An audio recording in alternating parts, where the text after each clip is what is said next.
A somber mood it is on this street and across Burkina Faso, where yet another jihadist attack over the weekend in the north has left at least 79 people dead. The nation, familiar with news of this kind, is still shaken. At first, we had hopes. We had believed that it was a military body, Lieutenant Colonel Paul Henry Sandalgo Damiba, that was going to change the situation. But now we don't know at all where we are. We don't know if he is working on it or if he has fallen asleep.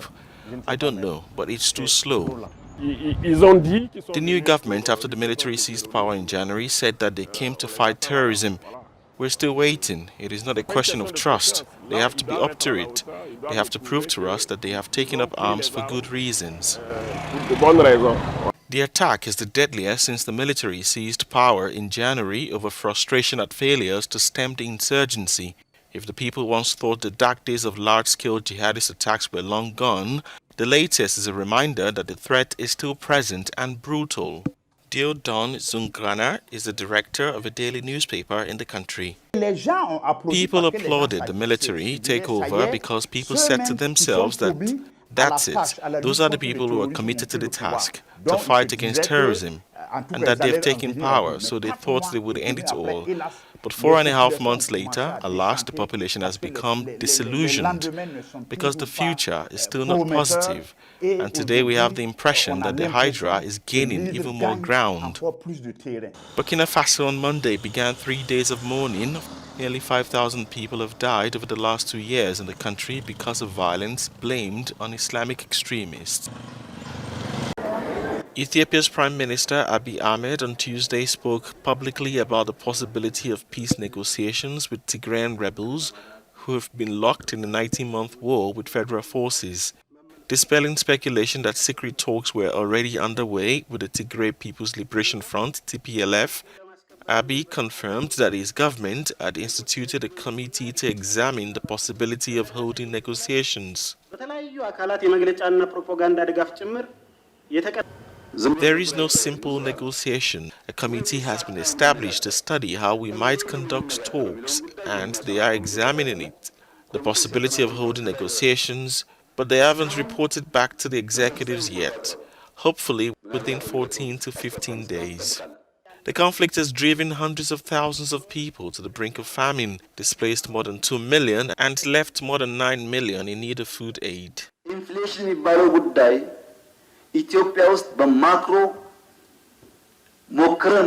Inflation has been a huge challenge in Ethiopia. Given the crisis in the world and the conflict in our country, it has put a lot of pressure on us.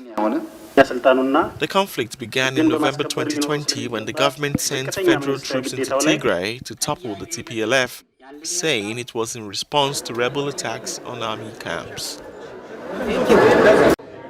More than 1,800 participants, including some heads of states and several hundred leaders of African and international companies, are gathered in Abidjan to take part in the Africa CEO Forum 2022.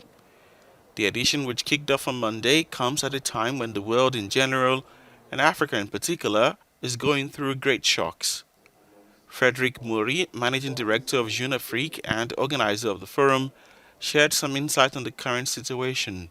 Moury praised the presence of several economic and political decision-makers from the continent. The last edition of the Africa CEO Forum took place in 2019 in Kigali with great success. We had over 1,000 participants at the time who had gathered around the theme of the Africa Free Trade Area. Unfortunately, in 2020, we had to cancel it a few days before the event was to be held again in Abidjan because of the pandemic. So for us, it is the great return of the annual edition. We did a lot of digital for 2 years, so we really did not disappear. But indeed, it is the annual physical edition that returns this year, so there is a very important stake for us. And what really surprised us and made us happy is that the membership is massive. This time we have about 1,800 participants. The companies present at the forum welcomed its return. Well, we're delighted to partner with the Africa CEO Forum for the Women Working for Change section of it. It's dear to my heart as a person and to our company because we are committed to promoting diversity and inclusion. So it was a no-brainer for us, really, when asked to support the Women Working for Change event. From discussion comes light. So we are here to discuss, to meet and to exchange. And at the end of these meetings, we can put in place exchange platforms to change this continent. Mettre des plateformes d'échange pour changer ce continent. In his speech at the opening ceremony, President Alassane Ouattara praised the resilience of African economies despite the economic crisis that the world is experiencing. For the first time since 2019, the largest gathering of the African private sector is held in person. This 2022 edition, it should be noted, marks the 10th anniversary of the Africa CEO Forum. The Special Representative of the UN Secretary-General for Mali, El Gassim Wayne, has reiterated the need for the extension of the UN mission, MINUSMA, mandate in the Sahelian nation for another year. Briefing the Security Council on Monday, Wayne said that the security situation in Mali remains volatile, and while the challenges are numerous and complex, they are far from being insurmountable. While there has been undeniable improvement in some areas and a concomitant weakening of the extremist group, the latter continues still to conduct frequent attacks against Malian and MINUSMA forces, as well as civilian populations suspected of collaborating with the Malian forces. Malian Minister of Foreign Affairs and International Cooperation, Abdoulaye Diop, reiterated the ambition of his country to work for the return of peace. The Malian party remains determined to play its part in the return of peace and security throughout the national territory by using various tools: political, security, socio-economic development, justice and reconciliation. However, realizing this ambitious project requires a lucid, pragmatic, realistic and holistic reading of the situation, but also your understanding and your support. Peacekeepers who have lost their lives since the inception of the UN mission in Mali were honored during the briefing. Also, there was a concern for the rising number of internally displaced persons, which currently stand at over 370,000. In the Medina of Tunis, Ali Arfawi, a traditional potter, owns a workshop. As in much of the Mediterranean, the ceramics is an old tradition in Tunisia. Ali has been working in the sector for the past 35 years.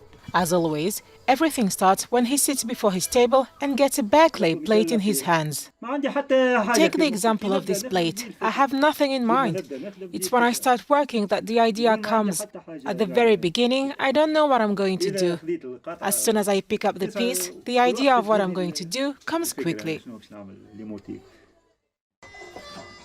Ali is passionate about crafts. He did not study the art, but rather mastered it alongside his brothers, who passed it down to him.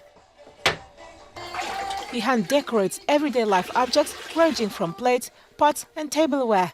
He uses traditional design in eye-catching colors, and his creations are sold in the souk of the Medina of Tunis, a UNESCO World Heritage Site. As far as orders are concerned, it depends on the time. We have a shop where we take our products to, and it's in the souk near the Zitouna Mosque. Different people visit us, from tourists to Arabs to Tunisians and Algerians, all nationalities. Once the clay creations get out of the kiln, they leave Ali's workshop on Sidi Sabr to be displayed for sale in the Medina. Other Tunisian cities like Sejnen or Nabil are renowned for the ceramics production.